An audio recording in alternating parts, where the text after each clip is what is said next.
E aí, pessoal? Agora eu quero contar para vocês, só para vocês começarem a entender, eu vou contar duas histórias rápidas de vidas passadas e como aconteceu a cura. E a cura no Brasil, a palavra cura, ela tem um significado limitado, um significado, a palavra cura aqui no Brasil, ela tem um significado limitado. Então a gente gosta de usar o healing americano, porque o healing engloba a melhora física, emocional e espiritual com a doença ou fora da doença, ou sem a doença. A cura aqui no Brasil implica a ausência de doença. E o healing americano significa um bem-estar, uma qualidade de vida com ou sem a doença. Então a gente usa o healing, né? Aqui acho mais fácil. Mais amplo, né? A realidade é mais ampla. Enfim, aí eu vou contar para vocês duas histórias para começar. A primeira história foi de um rapaz que me procurou com 26 anos de idade. Ele era de uma família média, de classe média, tinha uma vida boa, estudava, fazia faculdade e os pais super amorosos, tem uma irmã e eu posso contar essas histórias para vocês porque eticamente isso não tem nenhum problema, uma vez que vocês jamais saberão de quem se trata essa história.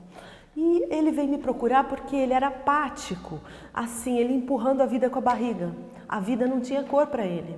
Assim, tanto faz como tanto fez, tanto faz como tanto fez. Ele não era homossexual e também não se definia, ele não tinha namorada, ele tinha poucos amigos, ia para casa, trabalhava aquele filho bonzinho, que tá tudo bem. Mas um jovem de 26 anos, que era para estar cheio de ideias, cheio de projetos, cheio de vontade de viver, né? É a hora que você está cheio de energia, juventude, o auge da juventude. Então ele veio me procurar porque ele estava apático. Entenda que não há nenhuma padronização em nenhum caso que a gente for falar. Talvez esse caso seja parecido com o seu, na sua resultante vibracional, no que você sente hoje, mas eu posso te garantir que a sua história pode ser completamente diferente da dele. E aí nós começamos a fazer a terapia de regressão, a regressão terapêutica, que é um método da escola da psicoterapia reencarnacionista do professor Mauro Quitico. Então a gente começou a fazer a regressão terapêutica e ele fez algumas sessões. Numa dessas sessões, durante a regressão, e completamente consciente, desse uma dor de barriga nele, ou quisesse levantar por algum motivo, ele estava ali presente. Ele estava só num estado de relaxamento, um pouco mais relaxado, e escutando a minha voz perfeitamente. Entenda que ele não estava hipnotizado, ele não estava dormindo, ele estava consciente, escutando os barulhos da rua e ao mesmo tempo a gente foi seguindo com a regressão e eu falei para ele, o que vier vindo na sua mente você vai me contando, de repente ele fala assim, Marta, estou imaginando, porque eu peço para ele imaginar uma história e ele fala, estou imaginando, parece que eu estou imaginando e vendo uma mulher, esta mulher está com uma criança do lado dela, parece que tem muitas fábricas nesse lugar, falei, tudo bem.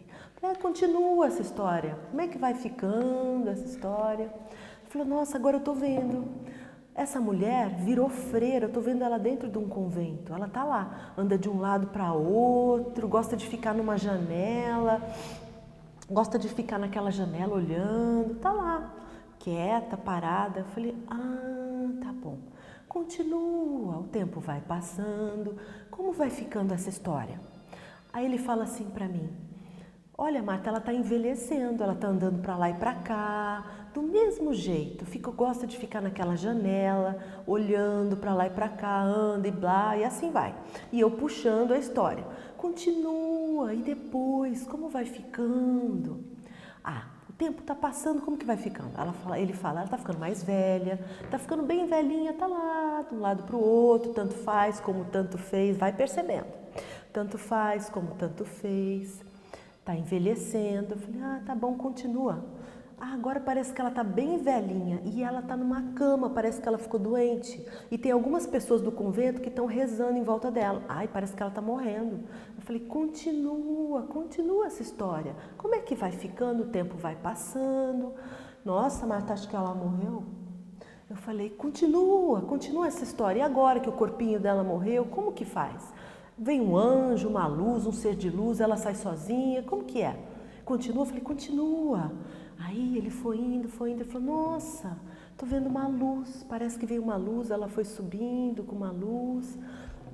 Parece que chegou num lugar, tem outras pessoas. tá se sentindo bem, parece que ela tá bem, tem outras pessoas, tem um jardim. Eu falei, e ela tá se sentindo bem? Tá se sentindo muito bem. Nesse momento era a hora que a gente terminaria a regressão, porque a regressão termina num ponto que a gente considera excelente ou ótimo, quando a história termina num final feliz, tá tudo bem, tá tudo bem. Qualquer sintonia, qualquer emoção que traga aquela história, quando você chega nesse ponto, é desintegrada instantaneamente quando termina a regressão. Ok. Aí eu ia terminar a regressão quando o menino fala assim para mim, nossa, eu tô vendo. Eu falei, será que ele foi para outra história de outra vida? O que será, né? Porque para mim teria terminado ali. Tô vendo. Eu falei assim, o que você tá vendo? Nossa, aquele menino, ele virou um homem grande, bonito. Claro que ele não falou com essa voz afetada, ele é um menino, falou com a voz dele normal. Eu contando assim que tá mais afetado. Mas ele falou, olha, eu tô vendo. E ficou ali contemplando aquela imagem daquele homem, que era aquele menino que cresceu. Olha, ele cresceu, ficou grande, virou um homem. Puf, acabou aí a regressão. Aí terminou, voltou, ficou bem. Ok. Passaram-se 1 mês e meio, 2 meses, esse menino estava namorando, trocou de faculdade, cheio de projetos e amigos, aquela apatia desapareceu, desintegrou. Ele trazia aquela apatia dentro dele. Agora entenda comigo como que foi que aconteceu. Aquele ser que vem caminhando em várias vidas, que a sua essência é consciente, completamente consciente, ele era uma mulher naquela vida, sabe lá quando, que a gente procura nem identificar muito, porque não é por curiosidade que nós fazemos isso, é por um propósito muito maior. Ele era uma mulher, imagina, era aquela mulher freira que provavelmente naquela época teve um filho e o que aconteceu foi separada desse filho e foi colocada num convento. Nesse convento ela nunca mais viu esse filho. E foi indo, no convento, tanto faz como tanto fez, aquela apatia. E morreu daquele jeito. E foi para o outro plano dimensional, astral, apática, levando aquela emoção.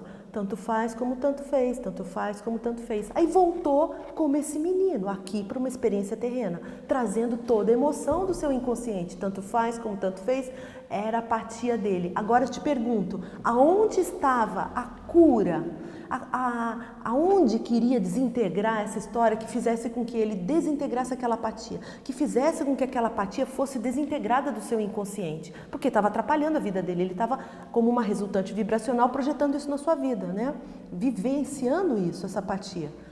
Aonde estava? Nem quem tivesse feito PhD em Harvard saberia disso. Aquele ser teria o seu alívio. Justamente naquele momento ele conseguiu alívio, onde aquela mulher, que foi aquela mulher que teve aquele filho, só precisava saber se o seu filho sobreviveu. Quando no final da regressão aquele ser contempla uma imagem daquele homem que era um menino que cresceu, sobreviveu e virou um homem, naquele momento aquele coração tem um alívio tão grande, a cura se faz. Era só aquele coração daquela mãe que queria saber se o seu filho tinha sobrevivido. E essa dor estava sendo trazida. Você acha que eu saberia disso? Alguém aqui saberia disso? Não. Mas tem muita energia de amor, um amor que nós não conhecemos à disposição de todos nós para acelerar o nosso processo de evolução, de libertação dessas dores que a gente vem trazendo, sabe lá há quanto tempo, e que a gente às vezes nem percebe que tem.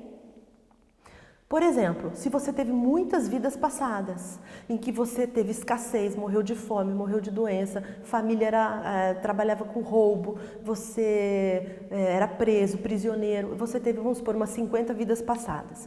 Você teve 45 vidas passadas em que você era pobre, morreu miserável. E você teve 5 vidas passadas que você foi milionário. Você acha que na balança, como que está a sua resultante vibracional? Por mais que você faça, a sua resultante vibracional é um padrão de escassez. O dinheiro chega para você, mas não vem. O dinheiro chega, mas não vai. Ou você não consegue, porque você está resultante vibracional, sua frequência, numa escassez, um padrão de escassez. Mais ou menos é isso. Gente, eu vou trazer muita informação para vocês. Eu quero falar sobre resultante vibracional, vidas passadas, mitos de vidas passadas, por que falam muita bobagem falado de vidas passadas, medos infundados, tem coisas aqui, por que as vidas passadas e a lei da atração são totalmente ligadas, por que você não consegue trabalhar a lei da atração se você ainda não olhou para suas vidas passadas? Mas não é isso que eu queria falar. Por que que você não consegue atrair através da lei da atração, que é uma lei, por que que vidas passadas e lei da atração, o que que elas têm de tão importante? Por que é importante você ver isso? Por que você sente o que você sente? Por que você não consegue ir para frente na sua vida? Por que que você não entende o que está acontecendo na sua vida hoje? E como é possível mudar isso hoje, sem fórmulas mágicas, sem 10 passos, 5 passos, 3 passos? Simplesmente começando a olhar para você de uma maneira completamente nova. Sem medo, que é mais legal de tudo, o medo ficou para trás.